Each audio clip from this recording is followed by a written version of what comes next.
Este episodio fue posible gracias al apoyo de Beth Kruger, nuestra mecena. Gracias por ayudarnos a hacer posible que Cráneo llegue a más familias. Y también agradecemos al Museo de Paleontología de Guadalajara por participar como expertos en este episodio. Ven y desentierra el pasado con nosotros en el Museo de Paleontología de Guadalajara en Jalisco, México. ¿Quién no ha visto la película La Era de Hielo? ¿Recuerdan a Manny, un enorme mamut un tanto gruñón, junto a Sid, un oso perezoso muy holgazán, y Diego, un tigre dientes de sable? Estos se encuentran con un bebé humano y trabajan juntos para devolverlo a su tribu, y en ese proceso se hacen amigos. Bueno, fuera de la ficción del cine, la realidad es que sí. En algún momento de la historia de la Tierra, gigantes peludos caminaban sobre la superficie de nuestro planeta. Enormes criaturas conocidas como mamuts recorrían las vastas llanuras. Hoy te llevamos en un emocionante viaje para explorar cómo vivían, las teorías de su extinción y también conoceremos a algunos otros mamíferos de esos tiempos que nos enseñan sobre nuestro pasado. Hola, bienvenido a Cráneo, el podcast en donde descubrimos el fascinante mundo de la ciencia. Yo soy Catherine, su compañera de aventuras. Ya sea que te estés preparando para un día de escuela, vayas en el auto o estés disfrutando una deliciosa comida, prepárate para el aprendizaje y la diversión. Desde YouTube, un artista nos estará guiando a través de un grandioso dibujo de un mamut y un tigre dientes de sable. Vayan a ver de qué se trata y no olviden suscribirse desde la plataforma de su preferencia para que no se pierdan de nada. Para enseñarnos sobre este tema el día de hoy está con nosotros un biólogo amigo de nuestro podcast desde el Museo de Paleontología de Guadalajara. Él actualmente se encuentra haciendo estudios sobre ecosistemas de los megaherbívoros. Como dato les cuento que pesaban más de 1 tonelada. Entonces son mamíferos herbívoros muy grandes, ya fosilizados. Mi nombre es Ricardo Aguilar, soy el curador de las colecciones del museo. Tengo ya trabajando en este museo desde hace 20 años aproximadamente. Hemos estado haciendo investigación. Soy biólogo de formación. Si no saben qué es un curador, les cuento que en el caso de la ciencia, un curador hace investigaciones particulares y se encarga además de que las colecciones, por ejemplo, que vemos en los museos sobre fósiles de dinosaurios, estén funcionando correctamente para que puedan ser consultadas por otros investigadores, por estudiantes o incluso el público en general. Muy bien, Ricardo, no podemos hablar de los mamuts y otros mamíferos de la edad de hielo sin saber qué es el Pleistoceno y por qué es tan importante hablar de los mamíferos de esa época. Muy bien. El Pleistoceno es muy importante porque es la etapa inmediatamente anterior a la que vivimos hoy, que es se llamada Holoceno, en la que estamos viviendo los seres humanos de la actualidad. El Pleistoceno va desde hace 2.6 millones de años más o menos hasta hace 10.000 años y es donde lo que es conocido como la era del hielo. O sea que hacía más frío, aunque había cambios, había temporadas más calientes, otras más frías. Entonces, entender el Pleistoceno nos permite entender los patrones de extinción, o sea, qué es lo que está pasando con los animales de la actualidad, con las plantas y cómo pueden evolucionar los ecosistemas en los que vivimos en el futuro. ¡Wow! Eso quiere decir que hacer investigaciones sobre el Pleistoceno, o comúnmente como lo conocemos, la era del hielo, es una labor muy importante. Vamos con otra pregunta. Hola, Nashley. Hola, mi nombre es Nashley, tengo 10 años de edad y yo quiero saber cómo eran los mamuts y dónde vivían.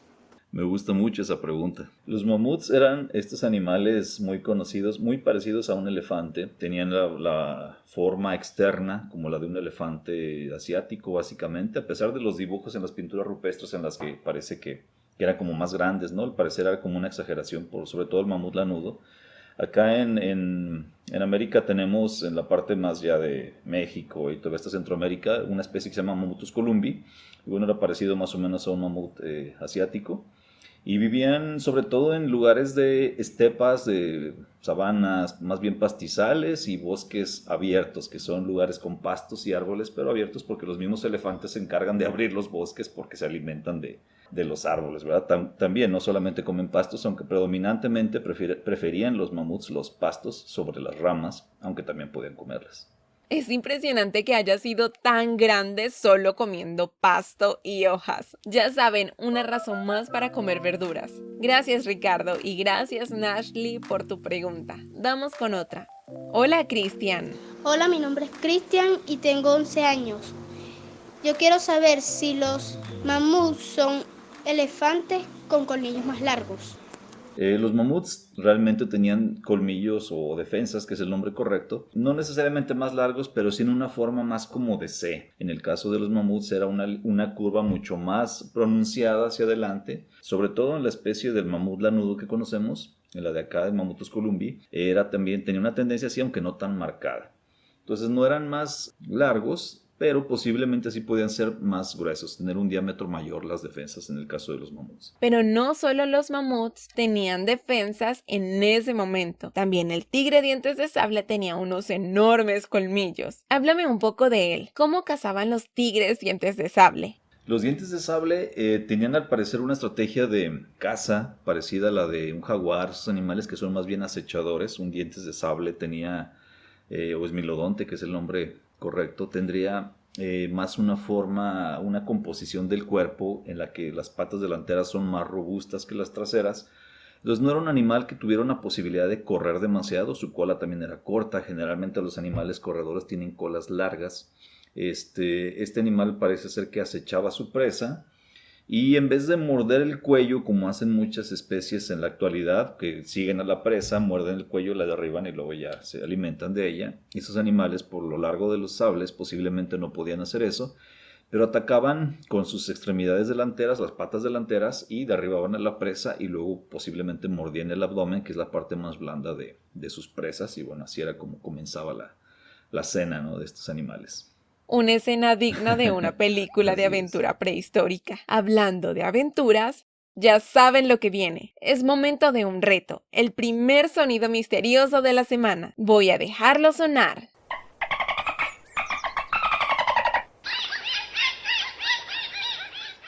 ¿Sabes de qué se trata? Guarda tu respuesta para el final. Sigamos con Nicole. Hola, Nico. Hola, mi nombre es Nicole Pacheco, tengo 8 años y mi pregunta es, ¿qué otros animales vivieron en la época de los mamuts? Qué pregunta tan interesante. Tenemos esmilodontes, los dientes de sable. Tenemos otro tipo de carnívoro que le llaman pantera americana o pantera atrox, que es un tipo de león americano. Tenemos algunas hienas, tenemos pumas, como en la actualidad, en el caso de los gatos grandes, algunos otros pequeños, quizá haya guarundis, ocelotes, el tipo de gatos que todavía tenemos, sí pudieron haber convivido con ellos. Y bueno, de herbívoros tenemos los muy conocidos en Sudamérica, perezosos terrestres, por ejemplo el perezoso que le llaman panamericano, que estuvo en toda América habitando. Aquí tenemos en México, por ejemplo, una gran cantidad de restos. Hace tiempo participamos en una excavación donde trajimos bastantes esqueletos, que generalmente ellos viajaban en manada, entonces se encuentran muchos. Pero había también unos camellos. Los perezosos terrestres podían medir 6 metros de largo. 6 metros es realmente gigante y aterrador. Eso es más grande que un oso polar. Así es. Ricardo, ¿es cierto que también habían camellos? Había unos camellos también muy altos, como el género Camelops, que podía tener una altura mucho mayor que la de un camello bactriano, de una llama actual. En Norteamérica se originaron los camélidos. También había caballos, por ejemplo. Pensamos en que los caballos les llegaron con los españoles, y es verdad, pero en realidad se originaron en América, emigraron, desaparecieron en América y luego los regresaron. Pero también convivieron estuvieron los bisontes, también 3 especies al menos de bisonte convivieron con mamuts, los gonfoterios, que son muy comunes en Sudamérica. Y bueno, una cantidad enorme de, por ejemplo, berrendos, que había varias especies. Hoy nada más tenemos Antilocapra americana, la única especie de todo ese grupo, pero existieron más especies. Tenemos varios ciervos, muchos animales que se pueden, perros, incluso lobos, el famoso lobo del Pleistoceno, cosas muy, muy variadas. Como dato curioso, los perros fueron el primer animal domesticado. Ocurrió hace más de 15.000 años, durante la última etapa de hielo. Ahora vamos a hacer una pequeña pausa porque quiero comentarles que tenemos otro podcast muy interesante. Te invitamos a escuchar Los Negocios de Barren, en donde Barren y su amigo Pedro descubren el misterioso mundo de los negocios. Para escucharlo, pídele a tu adulto que acceda al link que dejamos acá abajo en la descripción de este episodio. Sumérgete en el divertido mundo de los negocios de Barren. Vamos con otra pregunta. Hola, soy Axel Leal, tengo 7 años. Quiero saber si los dinosaurios y los humanos vivieron con los mamuts. Tenemos pues esmilodontes, los dientes de sable. Tenemos otro tipo de carnívoro que le llaman pantera americana o pantera atrox, que es un tipo de león americano. Tenemos algunas hienas, tenemos pumas, como en la actualidad, en el caso de los gatos grandes, algunos otros pequeños, quizá yaguarundis, ocelotes, el tipo de gatos que todavía tenemos, sí pudieron haber convivido con ellos. Y bueno, de herbívoros tenemos los muy conocidos en Sudamérica, perezosos terrestres, por ejemplo el perezoso que le llaman panamericano, que estuvo en toda América habitando. Aquí tenemos en México, por ejemplo, una gran cantidad de restos. Hace tiempo participamos en una excavación donde trajimos bastantes esqueletos, que generalmente ellos viajaban en manada, entonces se encuentran muchos. Pero había también unos camellos. Los perezosos terrestres podían medir 6 metros de largo. Había unos camellos también muy altos, como el género Camelops, que podía tener una altura mucho mayor que la de un camello bactriano, de una llama actual. En Norteamérica se originaron los camélidos. También había caballos, por ejemplo. Pensamos en que los caballos les llegaron con los españoles, y es verdad, pero en realidad se originaron en América, emigraron, desaparecieron en América y luego los regresaron. Pero también convivieron estuvieron los bisontes, también 3 especies al menos de bisonte convivieron con mamuts, los gonfoterios, que son muy comunes en Sudamérica. Y bueno, una cantidad enorme de, por ejemplo, berrendos, que había varias especies. Hoy nada más tenemos Antilocapra americana, la única especie de todo ese grupo, pero existieron más especies. Tenemos varios ciervos, muchos animales que se pueden, perros, incluso lobos, el famoso lobo del Pleistoceno, cosas muy, muy variadas. Me encanta esa aclaración, lo hemos dicho antes aquí en Cráneo. No todo lo que vemos en las películas es cierto, así como no es cierto para los que vieron la película La Era de Hielo, en donde Scrat, la ardilla, está obsesionada con encontrar y guardar nueces, y en sus intentos cómicos por hacerlo a menudo provoca situaciones bastante caóticas, como cambios climáticos, deshielos temporales o incluso la formación de continentes. Ricardo, hablando de ciencia, ¿hay alguna teoría sobre por qué desaparecieron los mamíferos del Pleistoceno o la Edad de Hielo? Es algo que también nos ha vendido el cine, es que a veces buscamos un solo culpable de una extinción, pero es difícil.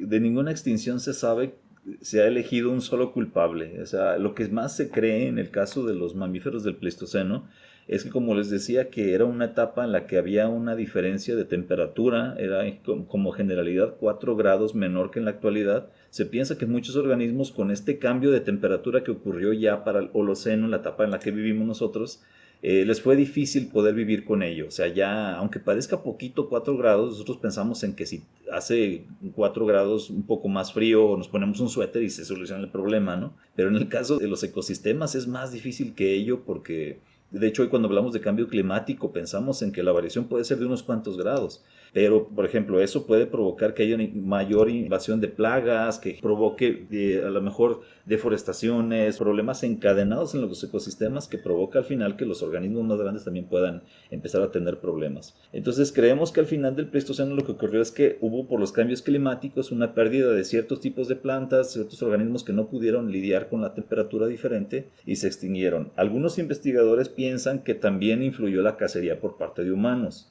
Aunque si bien la cacería de los humanos no podía ser lo que tenemos en la actualidad, pensemos que antes usaban lanzas, flechas, cosas no podían matar tantos mamuts, vamos, y además los grupos humanos eran pequeños, no necesitaban matar mamut todos los días como para alimentarse, porque se les echaría a perder la comida, ¿no? Lo de cazar mamuts no era como lo más común del tiempo, y además que había otros animales más pequeños que podían ser más fáciles de cazar que un mamut. Pero sí, creemos que posiblemente la parte del cambio climático sobre todo fue lo que provocó que muchas especies, sobre todo los grandes herbívoros que desaparecieron de toda América, solo nos quedaron los más grandes, los bisontes por ejemplo, que pesan alrededor de 1 tonelada, pero todos los más grandes se extinguieron completamente y otros también pequeños. Definitivamente la desaparición de los mamíferos del Pleistoceno o la Edad de Hielo es como un tema muy complejo que ha intrigado a los científicos durante mucho tiempo. Aunque no hay una respuesta definitiva, los cambios climáticos desempeñaron un papel importantísimo en todo esto. Y bueno, Ricardo, hay muchos chicos curiosos por aquí quienes posiblemente se convertirán en los investigadores del futuro. ¿qué consejo le darías a los niños que sueñan con convertirse en paleontólogos?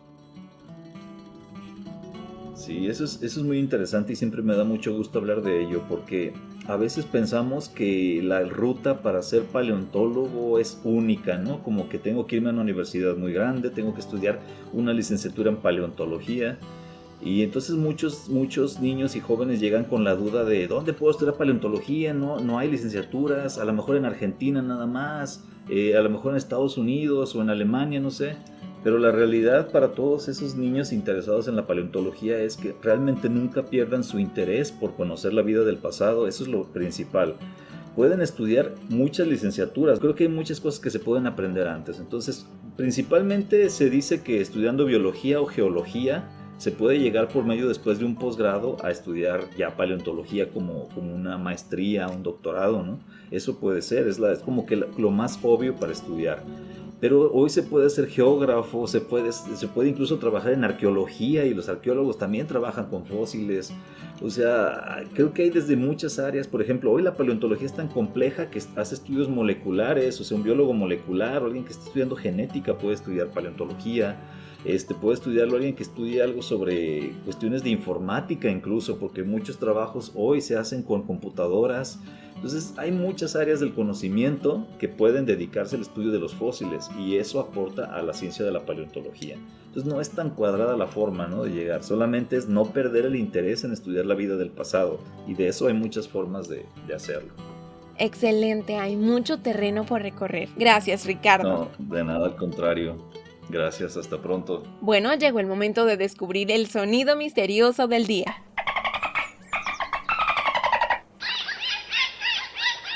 ¿Sabes de qué se trata? Si respondiste delfín, acertaste muy bien. Quiero que te vayas con unas preguntas. Es hora de ponerse el gorro pensador y sumergirse en el tiempo con nosotros. Habla con tu adulto sobre las siguientes preguntas. Número 1. ¿Cuál crees que fue la razón principal por la que los mamuts desaparecieron? ¿Fue por el frío, la comida o algo más? Pregunta número 2. Los mamuts eran gigantes peludos que vivían en la era de hielo. ¿Qué características crees que tenían que les ayudaron a sobrevivir en ese clima tan frío? Pregunta número 3. Ahora imaginemos que puedes viajar en el tiempo y conocer a un mamut. ¿Qué pregunta les harías a estos gigantes si pudieras hablar con ellos? Nos encantaría saber tus conclusiones. Pídele a tu adulto por favor que deje tus respuestas en el link que dejamos acá abajo en la descripción. Nos encantaría saberlas. Y eso es todo por hoy en Cráneo. Espero que hayan disfrutado y aprendido sobre los mamuts y los mamíferos de la edad de hielo, tanto como nosotros. Recuerden, la naturaleza está llena de sorpresas increíbles y siempre hay algo nuevo por descubrir. No olviden que nos encanta recibir sus preguntas y amamos responderlas. Si tienen más ideas para futuros episodios, nos encantaría saberlo. Puedes decirnos tu nombre, dónde vives, cuántos años tienes y hacer tu pregunta. Pídele a un adulto que use un teléfono inteligente para grabarte y envíanos el archivo. Para eso solo debe acceder al link que dejamos acá abajo en la descripción. También encontrarás nuestras redes sociales y página web. Visítennos y sean parte de nuestra comunidad www.craniopodcast.com. No olviden suscribirse desde sus plataformas favoritas para que no se pierdan de nada. Antes de despedirnos, queremos agradecer al Museo de Paleontología de Guadalajara y a nuestro amigo científico Ricardo Aguilar por compartir sus conocimientos con nosotros. Recuerden que pueden visitar el Museo de Paleontología de Guadalajara en Jalisco, México. Es un museo público gratuito en donde se sorprenderán de ver a los fósiles de algunos mamíferos de los que hablamos hoy.